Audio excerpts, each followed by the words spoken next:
Good morning, I am Kevin Price. Delighted to be with you. Going to spend some time talking to you about you and your business. I'm going to spend a little time talking about the topic of the challenges that mid-market companies are facing when it comes to healthcare. And we're going to be visiting with Noah Lang. He's CEO of a company called Stride Health. Noah, welcome to the program. How are you today? I'm very well. Thanks for having me. Glad to have you on. Kind of give us your elevator speech before we get started. Certainly. So Stride Health is a startup based in San Francisco, and we help individuals find the right health plans for themselves.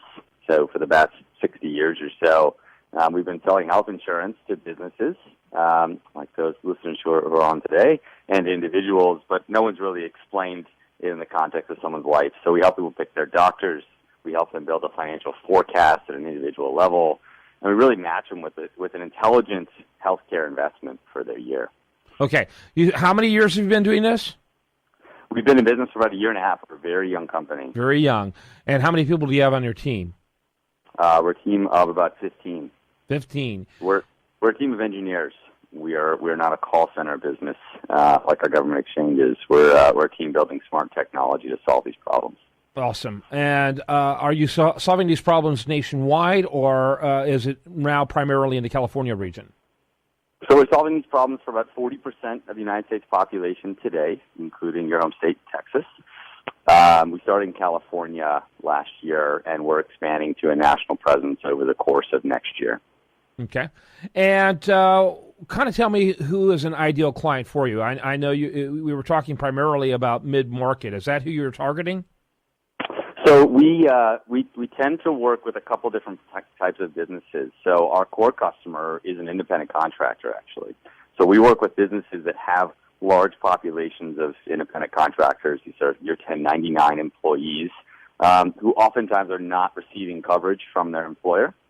So one of our key partners in this space is Uber. If you're not familiar with them, the car-sharing platform, we work with all of their independent contractors to deliver them health insurance, whether it's with a government subsidy or without a government subsidy. So that's our typical profile.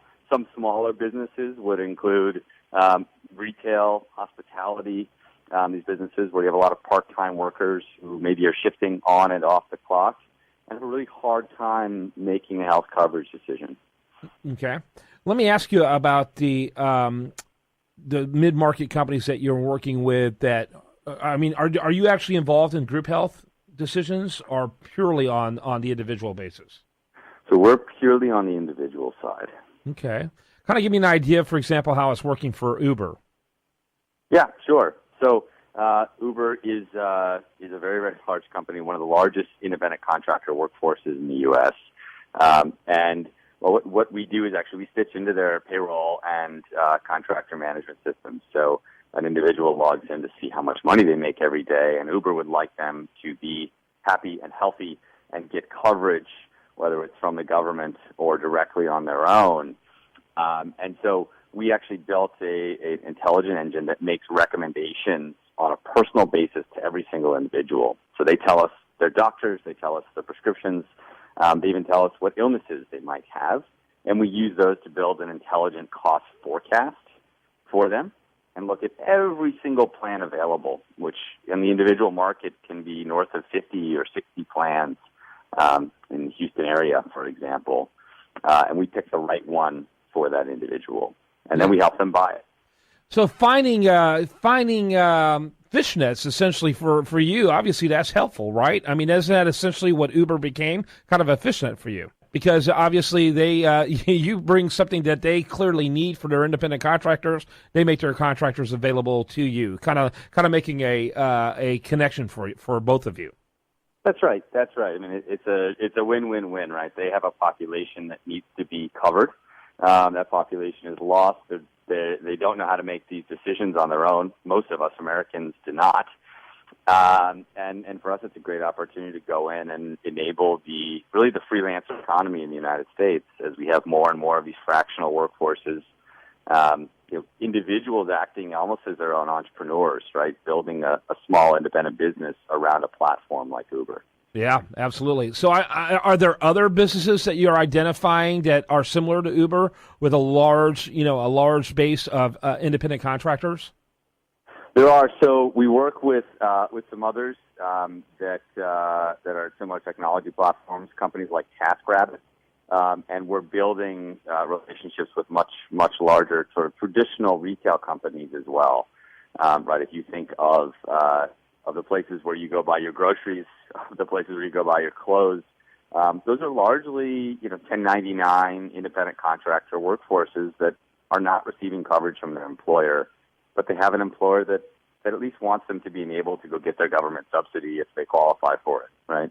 Yeah, absolutely. And so that makes perfect sense. And so, and I'm assuming that you would definitely like to gravitate towards mid-market and even enterprise-level companies that have those kind of 1099 employees, simply because that makes it, just makes more sense economically for you as well as for them.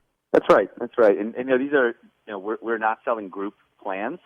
There's a lot of businesses in that space, and the gap in the market here is that no one's built excellent products, really technology products, at an individual level. And so we're going into those large employers and building experiences right at an individual, personalized, or granular level, and taking all the weight off their backs, and also taking some of the weight off the backs of healthcare.gov.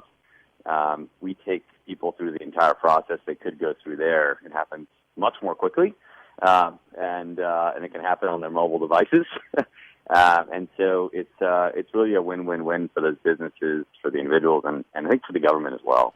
Let me ask you, and we got to wrap it up here in just a minute. I might have to do a follow-up with you at some point, but let me ask you, Sure. Are you able to do like Section 125s like with Uber? No, it couldn't be. They'd have to be W-2 in order to do the Section 125, correct? Yeah. Yeah, That's okay. right. Just that might be a future market for you as well. Large mid-markets that won't offer the insurance, but you could offer to it in that type of way, providing tax savings to the 125s. Yeah, I think there's a lot of opportunities. There's a lot of opportunities in current tax law. There's a lot of interesting opportunities if tax law changes a little bit, and you can have employers giving a defined contribution on the individual marketplace so that really they can remove themselves from a health decision for their employees. Got to wrap it up. My producer's going crazy over here, so got to call this segment done. But it certainly was a good one. I appreciate your time today. And give that website real quick before I let you go. Absolutely. It's stridehealth.com, STRIDE health.com. Noah Lang, CEO of stridehealth.com. I'm Kevin Price. You're listening to The Price of Business. It's been getting so hard to live in